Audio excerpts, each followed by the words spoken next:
Morning friends, welcome in unit classes. आज है 29 अगस्त 2020। तो आज के सभी मोस्ट करंट अफेयर्स के इंपॉर्टेंट क्वेश्चंस के बारे में हम इस वीडियो में चर्चा करेंगे। फ्रेंड्स, अगर आप हमारे चैनल पर नए हैं तो बेल आइकन पर क्लिक जरूर करें और साथ ही साथ हमारे चैनल को सब्सक्राइब भी करें, जिससे आपको आने वाले वीडियोज़ के नोटिफिकेशन मिलते रहें। तो चलिए शुरू करते हैं। सबसे पहले हम कल के वीडियो क्वेश्चंस का रिविजन करेंगे। तो फर्स्ट क्वेश्चन है, पुस्तक to running toward mystery the adventure of अपरंपरागत जीवन पुस्तक के लेखक कौन है? इसका राइट आंसर है तेनजिन प्रियदर्शनी और सारा हाउस हैंड। नेक्स्ट है, विश्व गुजराती दिवस कब मनाया गया है? इसका राइट आंसर है ऑप्शन डी 24 अगस्त। नेक्स्ट है, AIIB के साथ मुंबई के उपनगरीय रेलवे सिस्टम की गुणवत्ता और सुरक्षा में सुधार करने के लिए किस संगठन ने $500 मिलियन ऋण समझौता किया है? इसका राइट आंसर है ऑप्शन डी महाराष्ट्र सरकार। नेक्स्ट है, किस मंत्रालय के तहत एपिडा ने AFC इंडिया लिमिटेड और NCUI के साथ कृषि और संबद्ध क्षेत्रों के हित में सहयोग के लिए समझौता ज्ञापन पर हस्ताक्षर किए हैं? इसका राइट आंसर है ऑप्शन बी वाणिज्य और उद्योग मंत्रालय। नेक्स्ट है, किस संगठन ने गन्ना मूल्य को चीनी दर से जोड़ने की सिफारिश की है?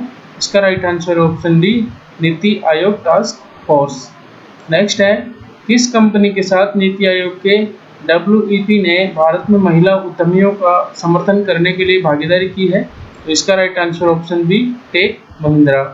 नेक्स्ट है, टेस्ट क्रिकेट में 600 विकेट लेने वाले पहले तेज गेंदबाज कौन बन गए हैं? इसका राइट आंसर है ऑप्शन बी जेम्स एंडरसन।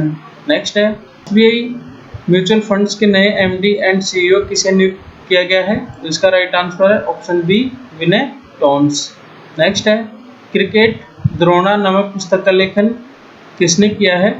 तो इसका राइट आंसर है जतिन परंजापे और आनंद वसु, दोनों ने मिलकर क्रिकेट द्रोणा नामक पुस्तक का लेखन किया है। नेक्स्ट क्वेश्चन है, किस बैंक ने युवाओं और डिजिटल इच्छुक भारतीयों की बदलती जीवन शैली की जरूरतों को पूरा करने के लिए लिबर्टी सेविंग्स अकाउंट शुरू किया है? इसका राइट आंसर है ऑप्शन ए एक्सिस बैंक। तो फ्रेंड्स, ये थे कल के वीडियो क्वेश्चंस का रिवीजन। अब शुरू करते हैं आज का यानी 29 अगस्त के करंट अफेयर्स क्वेश्चंस के बारे में। तो सबसे पहले शुरू करते हैं फर्स्ट क्वेश्चन, किस देश ने सबसे बड़े हाइड्रोजन बम विस्फोट का परीक्षण का वीडियो जारी किया है? इसका राइट आंसर है ऑप्शन सी रूस। रूस ने हाल ही में एक वीडियो जारी किया है जो कि हाइड्रोजन बम विस्फोट का परीक्षण किया जा रहा है, जो कि 40 मिनट का है। अब जानते हैं रूस के बारे में। रूसी संघ पूरी यूरोप और उत्तरी एशिया में स्थित एक अंतर महाद्वीपीय देश है। रूस की कैपिटल है मॉस्को, मुद्रा चलती है रूसी रूबल और रूस की जनसंख्या है 144.5 मिलियन। रूस की GDP है $4,519 बिलियन। यह है रूस का मैप। रूस के पड़ोसी देश हैं चाइना, मंगोलिया, कजाकिस्तान, यूक्रेन। जानते हैं हाइड्रोजन बम के बारे में। तो हाइड्रोजन की खोज वर्ष 1766 में हेनरी कैवेंडिश ने की थी। हाइड्रोजन के समस्थानिक ड्यूटेरियम की खोज 1932 में यूरे और वाशिंगटन ने की थी। हाइड्रोजन के दो परमाणु मिलकर एक हाइड्रोजन अणु बनाते हैं। हाइड्रोजन के समस्थानिक होते हैं, ये हैं प्रोटियम, ड्यूटेरियम और ट्रिटियम। ड्यूटेरियम सामान्य हाइड्रोजन से दुगना भारी होता है, जो कि ऑक्सीजन से मिलकर भारी जल का निर्माण करता है। हाइड्रोजन के तीनों समस्थानिक प्राकृतिक रूप से पाए जाते हैं। अब जानते हैं हाइड्रोजन बम के बारे में। तो वर्तमान में हाइड्रोजन तत्व की नाभिकीय क्रिया से हाइड्रोजन बम बनाए गए हैं, जो सामान्य परमाणु बम से कई गुना खतरनाक है। अमेरिका द्वारा जापान के 2 शहर हिरोशिमा और नागासाकी पर गिराए गए अणु बमों से भी कई गुना शक्तिशाली हाइड्रोजन बम है। हाइड्रोजन को भविष्य का ईंधन भी कहा जाता है। हाइड्रोजन बम परमाणु बम का एक प्रकार है। हाइड्रोजन बम बहुत अधिक शक्तिशाली परमाणु बम होता है। इसमें हाइड्रोजन के समस्थानिक ड्यूटेरियम और ट्राइटिरियम की आवश्यकता पड़ती है। परमाणु के संलयन करने से बम का विस्फोट होता है। इस संलयन के लिए बड़े उच्च तापमान 5 करोड़ डिग्री सेंटीग्रेड की आवश्यकता पड़ती है। वर्तमान में अमेरिका, इंग्लैंड, रूस, चीन व भारत ने हाइड्रोजन बम का परीक्षण किया है और माना जा रहा है कि उत्तरी कोरिया ने भी ऐसा खतरनाक बम बनाया है। नेक्स्ट क्वेश्चन करते हैं, किस राज्य सरकार ने पहली समुद्री एम्बुलेंस जारी की है? इसका राइट आंसर है ऑप्शन बी केरल। केरल ने हाल ही में एक समुद्री एम्बुलेंस जारी की है। केरल में मछली पकड़ने के दौरान दुर्घटनाओं के कारण एक वर्ष में लगभग 30,000 मछुआरे समुद्र में रहते हैं। इस संदर्भ के तहत केरल सरकार ने अधिक कुशल बचाव प्रदान करने के लिए समुद्री एम्बुलेंस सेवाओं की आवश्यकता की है। मुख्य आकर्षण समुद्री एम्बुलेंस प्राथमिक चिकित्सा प्रदान करने के और बचाव करने में काफ़ी माहिर है। एम्बुलेंस महत्वपूर्ण देखभाल करने में भी सक्षम है। अब जानते हैं केरल के बारे में। तो यह है केरल का मैप और केरल के पड़ोसी राज्य हैं तमिलनाडु और कर्नाटक। केरल की कैपिटल है तिरुवनंतपुरम। केरल में 14 डिस्ट्रिक्ट हैं। केरल के राज्यपाल हैं आरिफ मोहम्मद खान और केरल के मुख्यमंत्री हैं पिनाराई विजयन। केरल में विधानमंडल की 141 सीटें हैं, राज्यसभा की 9 सीटें और लोकसभा की 20 सीटें हैं। नेक्स्ट है, किस राज्य सरकार द्वारा एनआरआई यूनिफाइड पोर्टल लॉन्च किया है? इसका राइट आंसर है ऑप्शन ए उत्तर प्रदेश। उत्तर प्रदेश ने हाल ही में एनआरआई यूनिफाइड पोर्टल लॉन्च किया है। इस पोर्टल की मदद से प्रवासी भारतीय और एनआरआई अपने मुद्दों को स्थानीय प्रशासन या राज्य सरकार के सहयोग से हल कर पाएंगे। अब बात करते हैं उत्तर प्रदेश की। तो उत्तर प्रदेश के वर्तमान मुख्यमंत्री योगी आदित्यनाथ और राज्यपाल है आनंदीबेन पटेल। यह है उत्तर प्रदेश का मैप। उत्तर प्रदेश के पड़ोसी राज्य हैं बिहार, झारखंड, मध्य प्रदेश, हरियाणा, दिल्ली और उत्तराखंड और राजस्थान। ये उत्तर प्रदेश के पड़ोसी राज्य हैं। उत्तर प्रदेश के उप मुख्यमंत्री केशव प्रसाद मौर्य और राज्यसभा की 31 सीटें तथा लोकसभा की 80 सीटें तथा विधानसभा की 403 सीटें हैं। भारत का एकमात्र उत्तर प्रदेश राज्य है जिसकी सबसे ज़्यादा विधानसभा की सीटें हैं, जो कि हैं 403 सीटें। नेक्स्ट है, किस बैंक ने ग्राहकों के डिजिटल अनुभव को बेहतर बनाने के लिए एडोब के साथ साझेदारी की है? इसका राइट आंसर है option A HDFC bank. HDFC bank ने हाल ही में ग्राहकों के डिजिटल अनुभव को बेहतर बनाने के लिए एडोब के साथ साझेदारी की है।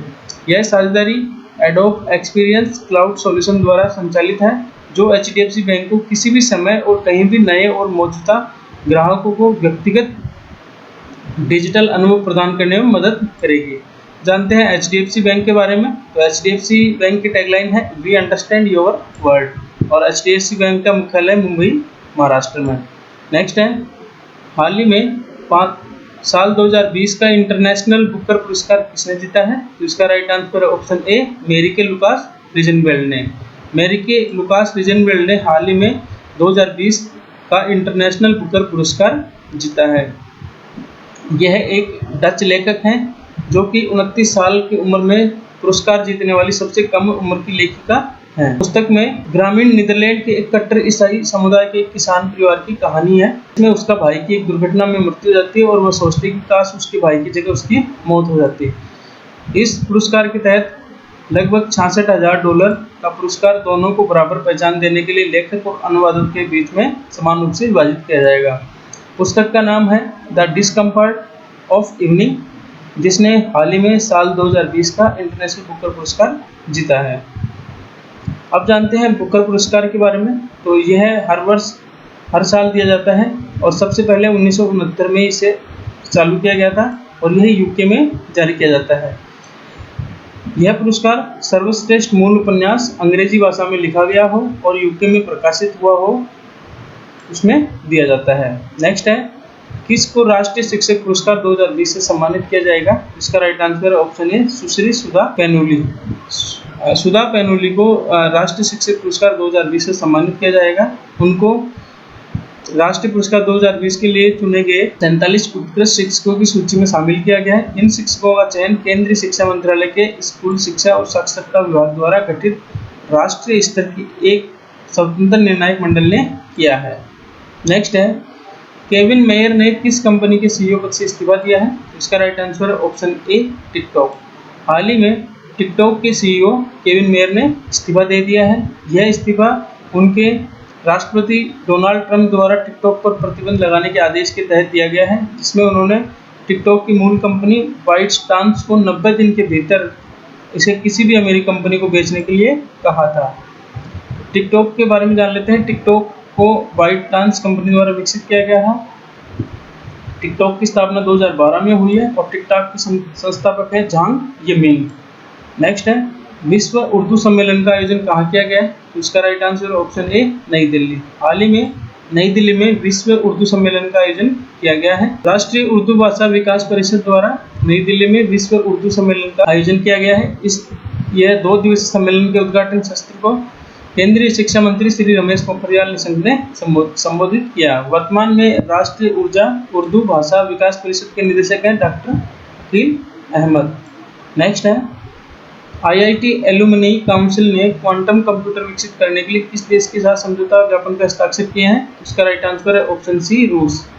हाल ही में आईआईटी एलुमनी काउंसिल ने क्वांटम कंप्यूटर विकसित करने के लिए रूस के साथ समझौता किया है। यह रूस के लोमोनोसोव मॉस्को टेस्ट यूनिवर्सिटी और रूससॉफ्ट के साथ समझौते ज्ञापन पर हस्ताक्षर किए गए हैं। भारत रूस संयुक्त परियोजना के लिए सबसे आशाजनक क्षेत्र सूचना और प्रचार प्रौद्योगिकी, अंतरिक्ष अनुसंधान, जलवायु परिवर्तन, क्वांटम प्रौद्योगिकी और डेटा सुरक्षा है। इस समझौते का उद्देश्य आत्मनिर्भर भारत के मिशन को प्राप्त करने के लिए स्वास्थ्य, कृषि, परिवहन और रसद, प्रदूषण और मौसम के पूर्वानुमान के क्षेत्र में प्रौद्योगिकी का उपयोग करना है। आईआईटी पूर्व छात्र परिषद के अध्यक्ष है रवि शर्मा और मुख्यालय है नई दिल्ली में। नेक्स्ट है, अर्नोल्ड मेयर स्पीलबर्ग का निधन हो गया। वो किस क्षेत्र से बिलोंग करते थे? तो वो एक प्रसिद्ध कंप्यूटर डिजाइनर थे। उनका 103 वर्ष की आयु में निधन हो गया। स्पीलबर्ग और चार्ल्स प्रोस्टर ने 1950 के दशक के अंत में जनरल इलेक्ट्रिक के लिए काम करते हुए GE225 मेनफ्रेम कंप्यूटर डिजाइन किया गया था। स्पीलबर्ग का जन्म 1917 में हुआ, जो कि ओहियो के सिंसिनाटी में हुआ था। वह फिल्म निर्माता स्टीवन स्पीलबर्ग के पिता हैं। नेक्स्ट है, किस सरकार ने स्वस्थ शरीर स्वस्थ दिमाग अभियान का शुभारंभ किया है? तो इसका right answer option A, Delhi. हाल ही में दिल्ली सरकार ने स्वस्थ शरीर स्वस्थ दिमाग अभियान का शुभारंभ किया है। ये है दिल्ली का मैप। इसमें दिल्ली सरकार ने कोविड-19 महामारी के कारण स्कूलों और कॉलेजों पर लगाए गए ताले की वजह से घरों में सीमित रहने वाले छात्रों के लिए हेल्दी दिमाग अभियान के तहत एक यूट्यूब चैनल शुरू किया गया, जहां प्रत्येक बुधवार को एक वीडियो अपलोड किया जाएगा, जिसके जरिए छात्र सर्वव्यापी महामारी से बचने के लिए फिटनेस बनाए रखने और शारीरिक गतिविधियों के लिए 1 सप्ताह तक अभ्यास कर सकते हैं। श्री अरविंद केजरीवाल और दिल्ली के राज्यपाल हैं अनिल बैजल। तो फ्रेंड्स, ये थे आज के करंट अफेयर्स के इंपॉर्टेंट क्वेश्चंस। अब बात करते हैं कल के सवाल के उत्तर की। तो कल मैंने आपसे पूछा था, पहला पिनाका रॉकेट पूरी तरह से किस क्षेत्र के द्वारा बनाया गया है? इसका राइट आंसर है निजी क्षेत्र। और दूसरा क्वेश्चन था, NPCL इंटरनेशनल पेमेंट्स लिमिटेड के CEO के रूप में किसे नियुक्त किया गया है? तो इसका राइट आंसर था रितेश शुक्ला। अब बात करते हैं आज के करंट अफेयर्स की। पहला क्वेश्चन है, 600 टेस्ट विकेट लेने वाले पहले तेज गेंदबाज कौन है? और दूसरा क्वेश्चन है, हाल ही में सेवानिवृत्त हुए पुलोमी घटक किस खेल से संबंधित थे? तो इन दोनों क्वेश्चंस का राइट आंसर आप कमेंट बॉक्स में दें। और फ्रेंड्स, आप हमारे चैनल को सब्सक्राइब भी कर लें। अगर आपको ये वीडियो अच्छा लगा है तो प्लीज़ एक लाइक जरूर करें और साथ ही साथ इसे एक स्टडी रिलेटेड ग्रुप में जरूर शेयर करें। उम्मीद करता हूँ मेरे द्वारा जानकारी दी गई जानकारी आपके लिए काफ़ी हेल्पफुल होगी और आपके आने वाले एग्जाम्स में यह आपके अच्छे स्कोर करने में काफ़ी हेल्पफुल रहेगी। Thanks for watching this video. Thank you, धन्यवाद।